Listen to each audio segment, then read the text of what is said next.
हमारे साथ बिहार सरकार के पूर्व मंत्री और जदयू के सीनियर लीडर श्याम रजक जी हैं, दलित समाज के बड़े चेहरे हैं। इनसे जानेंगे कि आनंद मोहन ने जो आरोप जदयू पे लगाया है कि अगर आपके पास थैली है तब आप जदयू में टिकट लेंगे, मंत्री बनेंगे। तो श्याम रजक जी भी राजद से जिस तरह से आनंद मोहन के बेटे गए तो ऐसे समय में गए जिस समय राजद को जरूरत थी उनकी। खैर, श्याम रजक साहब राजद से जदयू में गए और खुलेआम गए, बोल के गए, बाकायदा गए और वहाँ इनको टिकट मिला। तो क्या सर आप थैली लेके गए थे तब आपको टिकट मिला था जदयू में? मैं यही जो जानना चाहता हूँ सर। तो ये पहले कह दूं कि नीतीश कुमार जी के समय में सर। नीतीश कुमार जी का इंटरव्यू है जी। इसमें भ्रष्टाचार, सुशासन और अनुशासन, इस पर कोई बहस ही नहीं हो सकती। अब जो लोग ये कह रहे हैं जी, तो उनकी धर्म पत्नी श्रीमती लवली आनंद जी को टिकट मिला सांसद का, क्या वो थैली देकर के टिकट लिए थे? इसका उनको तथ्यों के साथ खुलासा करना चाहिए। उनके सुपुत्र जिनको सिर्फ 123 वोट से जीते, नीतीश कुमार रगड़ रगड़ के नाच उनका प्रोग्राम मानते रहे, तो वो बताए कि क्या थैली दे करके उनको यहाँ से भागना होगा? तो किनके दम पर वो चुनता, किनके दम पर टिकट मिला? क्यों? और मैं साफ करूं, जनता दल यू में है कि नीतीश कुमार जी और जनता दल यू के लोगों को खरीद करके अपना व्यापार बढ़ा सके। वो बोले हैं कि सर जैसे कि आपको भी आप भी सीनियर लीडर हैं, आप भी मंत्री नहीं बने हैं, इसका दलित समाज में रोष भी है। दलित समाज की भावनाएं थोड़ी आहत हुई है कि दलित समाज के सीनियर लीडर श्याम रजक को मंत्री नहीं बनाया गया। आप पहले मंत्री हुआ करते थे, कई बार आप मंत्री रहे हैं, तो आपके पास थैली नहीं थी, पैसा नहीं था, इसलिए आपको मंत्री नहीं बनाया गया सर? नहीं, ऐसे जान लीजिए, मुख्यमंत्री मंत्री परिषद का गठन करते हैं। क्षेत्रीय संतुलन, जातीय संतुलन, इन सारे चीजों को देखते हुए पहले मंत्री परिषद का गठन होता है। अब कोई जरूरी नहीं कि जो पहले भी रहा हो बाद में भी रहा हो, ये लगातार हो। कुछ लोग हो भी सकते हैं, कुछ लोग नहीं भी हो सकते हैं। उसमें क्षेत्रीय संतुलन और जातीय संतुलन का बड़ा महत्व है।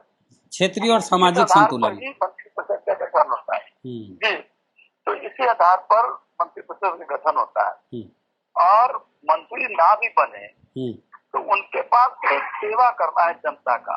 बहुत सारे समय है उनको क्षेत्र की जनता के साथ साथ बिहार की जनता का भी सेवा करें। और मंत्री को भी काम है सेवा ही करना।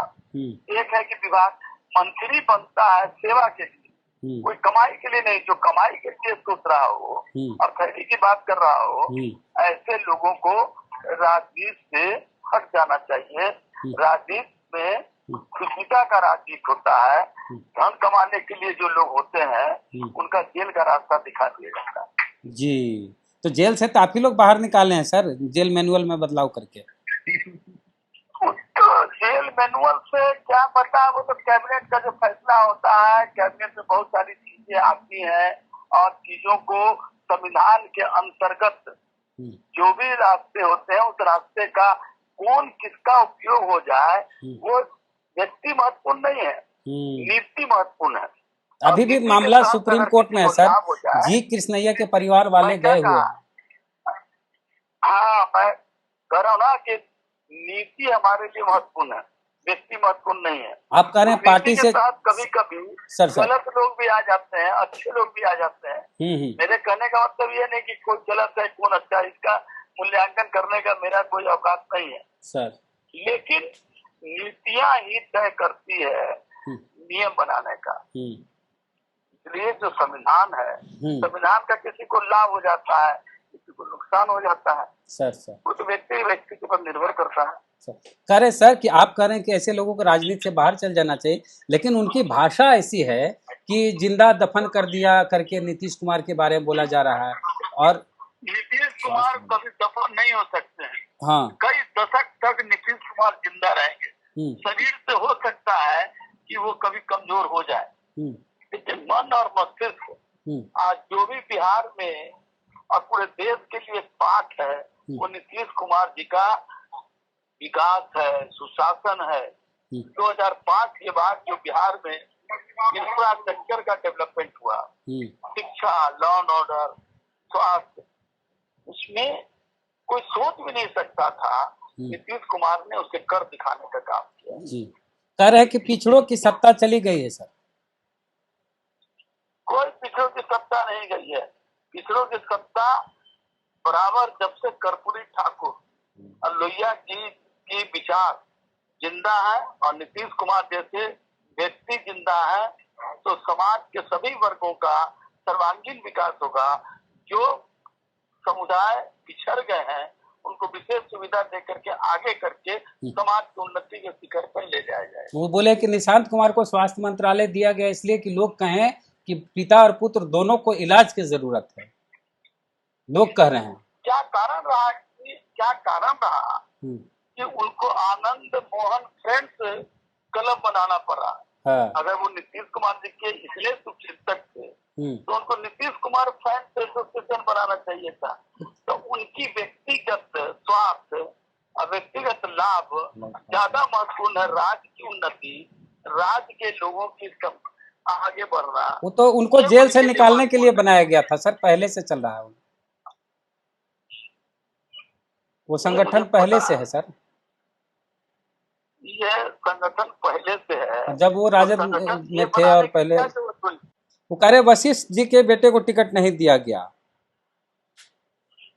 अभी तब उनको पार्टी अपनी पार्टी क्यों विलय कर दी है? पार्टी उनको जिंदा रखना चाहिए था। ऐसे लोगों को जो लोग को टिकट नहीं मिला उनके यहाँ अगर कुछ हो जाता उनका भी कल्याण हो जाता और उनकी पार्टी का भी कल्याण हो जाता और उनकी भी जो आशा है। कह रहे सर एक अंतिम सवाल ये है सर, आप कह रहे हैं ऐसे लोग को सत्ता से बाहर चल जाना, राजनीति से बाहर चल जाना चाहिए। उनकी वो बोल रहे हैं सर कि हमारे बेटे ने सरकार बचाई है और हमारा बेटा सरकार चलाएगा, बहुत जल्दी चलाएगा, निकट भविष्य में चलाएगा। कहता था कि स्वर्ग में आवाज कट रही है सर, फिर से ही वाला बोल दीजिए सर। मैं कह रहा हूँ रावण भी कहता था कि स्वर्ग में हम सीढ़ी बना देंगे। हाँ, पूरी कल्पना से देश नहीं चलती है, समाज नहीं चलता। नहीं तो कहीं ऐसा तो नहीं कि जदयू को तोड़ेंगे सर वो। जैसा मिट्टी का लाख बाधाएं आ जाए, बिहार की 14 करोड़ जनता उनके लिए सबसे महत्वपूर्ण है। उनके लिए कार्रवाई होगी सर उन पर, कार्रवाई पार्टी का समिति का काम। शुक्रिया सर बातचीत के लिए। जय भीम सर।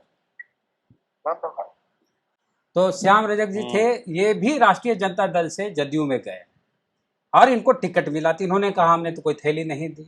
इनको मंत्री नहीं बनाया गया तो इन्होंने ये आरोप नहीं लगाया कि हम थैली नहीं दिए तो हमें मंत्री नहीं बनाया गया। रवि जी क्या कहेंगे, पूरी बातचीत आप सुने। इससे स्पष्ट होता है सर आनंद मोहन और श्याम रजक जी में कितना फर्क है।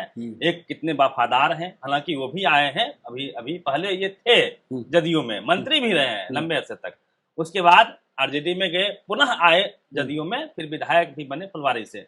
लेकिन इनकी भाषा की शालीनता को आप देख लीजिए, इनके नॉलेज को देख लीजिए, किस तरह से नीति नियम की बात कर रहे हैं। कहा स्पष्ट कि व्यवसाय पैसा कमाना है तो आप व्यवसाय कीजिए, राजनीति में क्यों आए हैं। हाँ। और इशारा ये भी है सामाजिक और क्षेत्रीय संतुलन को बनाकर मंत्री बनाया जाता है। और जिस प्रकार से 4 राजपूत ऑलरेडी बने हुए हैं मंत्री ओवरऑल इस सरकार में, कार्रवाई होगी बोले और इन्होंने कहा है कार्रवाई होगी। इन्होंने इशारा भी किया है कि यह आदमी पहले पार्टी बनाया हुआ था और अभी भी वह यह जदयू को तोड़ना चाहता है या फिर अलग पार्टी बना के अपने बेटा को मुख्यमंत्री बनाने की मुंगेरी लाल के हसीन सपने ये रावण भी बोला था, हाँ, देखना चाहता है। और रावण ने भी सरंग में सीढ़ी लगाने की बात कही थी। उसी प्रकार का कोरी, यानी पूरा जदयू खेमा, पूरी जदयू की पूरी पार्टी, हर नेता आनंद मोहन के विरोध में है। बक्सेगा नहीं इस बार, जो स्थिति दिख रही है। हाँ, तो आनंद मोहन आउट। हाँ, चलिए, तो पूरी बातचीत पर आपका क्या कहना, प्रतिक्रिया कमेंट बॉक्स में दें। धन्यवाद। Thank you. हो गया 5।